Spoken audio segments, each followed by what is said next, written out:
Your garden is under attack right now. While you sleep, tiny creatures are destroying your vegetables, flowers, and herbs. But here's the shocking truth. You already have the weapons to fight back sitting in your kitchen cabinet, and they cost less than a fancy coffee. This is Adam Grove from Backyard Crops, and I'm about to share something that will completely change how you protect your growing space. Before we go any further, I need you to do 3 things. Hit that subscribe button because we post garden solutions every single week. Give this video a thumbs up so other gardeners can discover this secret. And comment below with the biggest pest problem in your garden right now. Let's solve this together. The problem nobody talks about. Last year, thousands of home gardeners spent over $50 on chemical pesticide products. These weren't cheap sprays either. They were expensive, branded fungicide solutions with scientific-sounding names and promises of garden perfection. But here's what actually happened in most gardens. Plant number 1, the tomato, still developed that powdery white coating. Plant number 2, the rosebush, got infested with tiny bugs anyway. Plant number 3, the cucumber vine, showed damage despite the expensive treatments. The chemicals didn't work. The money was wasted. Worse, people were spraying these harsh substances near their family, near pets, near beneficial insects like bees that actually help gardens grow. There had to be a better way. It turns out there was. An experienced gardener with years of knowledge shared something revolutionary, a simple mixture using 4 basic household items. The total cost? Just 25 cents. The total effectiveness? 95% success rate week after week against multiple types of garden pests and fungal problems. This isn't a magic trick or a temporary fix. This is real gardening science that works. Understanding the active ingredient. Let's talk about the first ingredient that makes this whole system work. It's called sodium bicarbonate. You know it by another name, baking soda. Most people only think about baking soda for cooking. They use it for cakes or cookies or cleaning their oven. But they have no idea that this simple powder is one of the most powerful natural defense tools available to gardeners. In fact, large commercial growing operations spend significant money on products that contain this exact ingredient. The scientific reason is fascinating. When soft-bodied insects consume baking soda directly, a chemical reaction happens inside their bodies. Carbon dioxide gas builds up in their digestive system. This buildup is fatal. The insect cannot survive it. This works on several common garden pests. Aphids die, spider mites get eliminated, caterpillars stop eating your plants, whiteflies disappear. But there's a critical detail most people miss. The baking soda itself doesn't stick to the leaves very well. Rain washes it away, morning dew makes it slide off. That's why we need the other 3 ingredients. They work together as a complete system. For fungal problems like powdery mildew, the process works completely differently. The baking soda changes the chemical balance right on the leaf surface. Fungal spores need a specific environment to survive and spread. When you change that environment, the fungus cannot establish itself. Prevention becomes the most powerful strategy. Spray twice monthly before you see any white powder. This approach uses less total product and creates better results than waiting until damage appears. The critical balance issue. Here's something important that needs explanation. Baking soda is technically a salt compound. Plants have complex chemical systems, and too much salt in that system causes problems. Additionally, baking soda leans alkaline, which means it can shift soil chemistry if applied incorrectly. This sounds scary, but it's actually manageable. Think about this comparison. A pinch of salt enhances your soup. A cup of salt ruins everything. The same principle applies to gardens. When you mix the formula correctly, you're using precisely the right amount, enough to eliminate harmful insects and stop fungal disease, not enough to damage anything growing in your garden. The balance is everything. That's why the exact measurements matter. That's why the mixing process matters. That's why testing first on a single leaf before spraying entire plants matters. Share this information with other gardeners because many of them are unknowingly creating mixture problems by guessing at measurements. Let's make sure your garden friends get this right. Ingredient number 1. the base. This entire system starts with water. 1 full liter of water forms the foundation for everything else. This is your blank canvas, your base solution where everything else combines and activates. Use clean water. If your tap water is extremely hard or heavily treated with chemicals, consider using filtered water instead. The goal is to have water that allows the other ingredients to work without interference. 1 liter is the magic number because it creates the right concentration levels for effectiveness without waste. Pour this water into your mixing container first, then add each ingredient in order, stirring well between additions. This is how you build the solution properly. Ingredient number 2, the spreader sticker. This ingredient is the one that commercial greenhouses pay significant money to obtain separately. Many gardeners throw this ingredient away without understanding its value. Castile soap is the ingredient we're talking about. Unlike regular dish soap or laundry soap, Castile soap contains no harsh chemicals or synthetic additives. It's made from natural oils like olive oil combined with water. That's it. Simple, pure, effective. The function of this ingredient is elegant and important. When you spray any liquid on a leaf, most of it runs off. It's like trying to paint a greasy surface. The paint just beads up and falls away. Castile soap changes this completely. It allows the baking soda mixture to coat the leaf surface evenly. It creates a thin film that holds everything in place. When a pest lands on the leaf, it cannot avoid contact with the mixture. When fungal spores try to establish, they cannot find the environment they need. Without this ingredient, your entire mixture would slide right off the leaves and hit the ground. Your effort would be wasted. Here's a money-saving secret that most people don't know. When you use Castile soap from the bottle, eventually you get to the bottom. Small soap scraps and thickened residue remain. Most people throw this away. Don't do that. These scraps are valuable for your garden. Simply dissolve them in warm water and create your own spreader sticker solution for absolutely no additional cost. Use 1 teaspoon of Castile soap in your complete mixture. This amount provides the spreading action you need without creating excessive foam or residue on your plants. Ingredient number 3, the suffocant oil. The final component is vegetable oil. Any basic vegetable oil works perfectly. 2 teaspoons mixed into the complete solution gives you additional benefits that nothing else provides. Vegetable oil operates on soft-bodied insects through a simple physical mechanism. These insects breathe through tiny holes in their exoskeletons called spiracles. Oil clogs these breathing openings. The insect cannot breathe, the insect dies. It's straightforward and effective. Additionally, vegetable oil helps push fungal spores off the leaf surface mechanically. Imagine the oil coating as a slippery surface that spores cannot grip.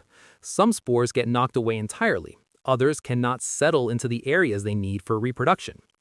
The oil also helps the baking soda solution stick even more effectively to the leaves.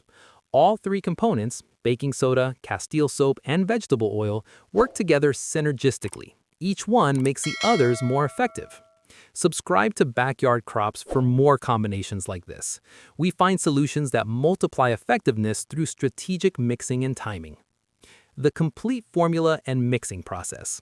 Let's combine everything into the actual working formula. Your complete ingredient list is simple to remember. 1 liter of clean water serves as your base. 1 teaspoon of baking soda supplies the active defense compounds. 1 teaspoon of Castile soap creates the spreading film. 2 teaspoons of vegetable oil provides the mechanical action and additional adhesion. That's everything. The mixing process is straightforward. Pour your water into a spray bottle or mixing container. Add the baking soda and stir thoroughly until fully dissolved. You don't want any powder remaining in the bottom. Add the Castile soap and mix again. Finally, add the vegetable oil and shake vigorously. The oil and water won't naturally combine, so that vigorous shaking is important. Before each use, shake the bottle again because separation occurs naturally. Write these measurements down. Keep them somewhere visible. Take a photo on your phone. You'll reference this formula again and again. Prevention versus treatment strategies. 2 different application approaches exist depending on your situation. Understanding both helps you choose the right strategy for your garden. The prevention approach is the smarter long-term strategy. Rather than waiting for visible problems, you spray all vulnerable plants twice each month. Use a light misting application. Cover the top of every leaf thoroughly. Don't forget the underside of leaves because many pests hide there. The mixture should coat the leaves but not drip off or accumulate in puddles. Prevention takes less total product because you're stopping problems before they start. Prevention requires less frequent, intense spraying later. Prevention produces better-looking plants with minimal damage. Most experienced gardeners choose prevention because the results justify the minimal effort. The treatment approach applies when problems already appear. You see actual aphids crawling on plant number 4, your rosens. You notice white powder on plant number 5, your zucchini. You spot spider mites on plant number 6, your herbs. At that point, switch to intensive treatment spraying. Apply the mixture every 3 days. Continue until you see no signs of the pest or disease. This requires more applications and happens over a longer time frame, but it still works effectively. The critical safety test. Before spraying your entire garden, perform one essential safety test. Select one leaf on one plant. Spray this test leaf thoroughly with the mixture. Wait exactly 24 hours. During this waiting period, don't water heavily or expose the plant to stress. After 24 hours, examine that test leaf carefully. You're looking for negative reactions. Yellow discoloration indicates a problem. Brown spots mean the plant didn't handle the formula well. Wilting or curling leaves suggest an issue. If the test leaf shows any damage, do not spray the rest of that plant. Some plant varieties are sensitive to baking soda or alkaline solutions. This is rare, but it happens. Individual plants sometimes react unexpectedly. The test leaf approach prevents you from damaging an entire plant or garden before understanding the issue. If the test leaf looks perfectly fine after 24 hours, then spray the entire plant with confidence. This simple precaution saves countless gardens from preventable problems. Understanding safety for your family. Chemical pesticide fear is understandable. Harsh toxins belong nowhere near families, pets, or ecosystems. This mixture eliminates that concern entirely. Your children can be present during application. This mixture poses no poisoning risk. Your pets can be present during application. Even if your dog or cat licks a treated leaf, no serious harm results. Your outdoor cats can roam freely. Your rabbits that nibble garden plants face no danger from this treatment. Most importantly, bees remain completely safe. These beneficial insects pollinate your plants and increase your harvest dramatically. You must protect them. The solution is simple. Always spray in the evening after sunset. By this time, all foraging bees have returned to their hives. The flowers and leaves you spray won't be visited by bees until the next morning, and the mixture has either dried out or broken down by then. This approach protects every creature in your ecosystem while still defending your plants from pests. Addressing common questions and concerns. People often worry about rain washing away the spray immediately. Rain does remove some of the mixture, which is why reapplication every 2 weeks during the prevention phase makes sense. If heavy rain occurs within a day of application, consider respraying sooner. Others wonder if this works on all pest types equally. The mixture works well on soft-bodied insects like aphids, mites, and whiteflies. It's less effective on hard-bodied beetles with rigid shells. Fungal diseases respond very well, especially powdery mildew. Bacterial diseases don't respond as well, but the spray can help slow their spread. Some gardeners ask if they can apply this mixture during the hottest part of the day. Avoid doing this. Heat causes water to evaporate too quickly, leaving concentrated residue on leaves that might cause burning. Early morning application works well. Evening application works well.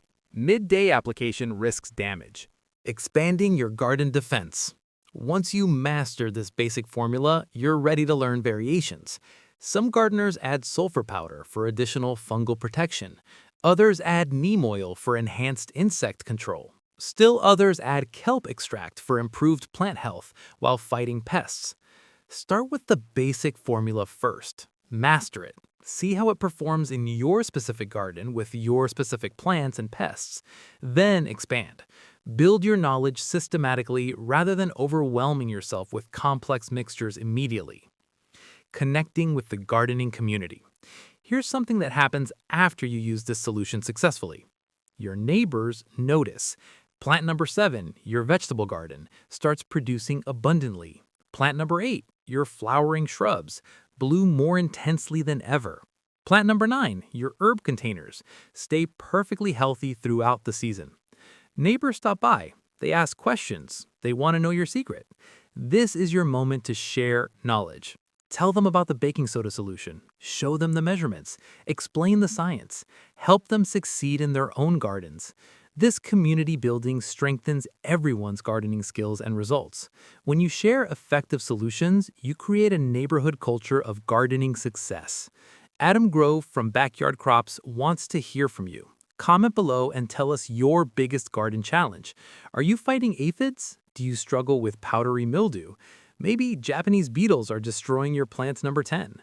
We read every single comment and take your suggestions seriously. Subscribe to Backyard Crops for new garden solutions every single week. These are solutions that work in real gardens with real plants. Hit that like button because it helps other gardeners discover these strategies. Share this video with someone who gardens. They need this information. They're probably spending too much money right now on solutions that don't work. Next week, we're covering additional natural defense strategies that complement this formula perfectly. You won't want to miss it. Happy gardening, and we'll see you in the next Backyard Crops episode.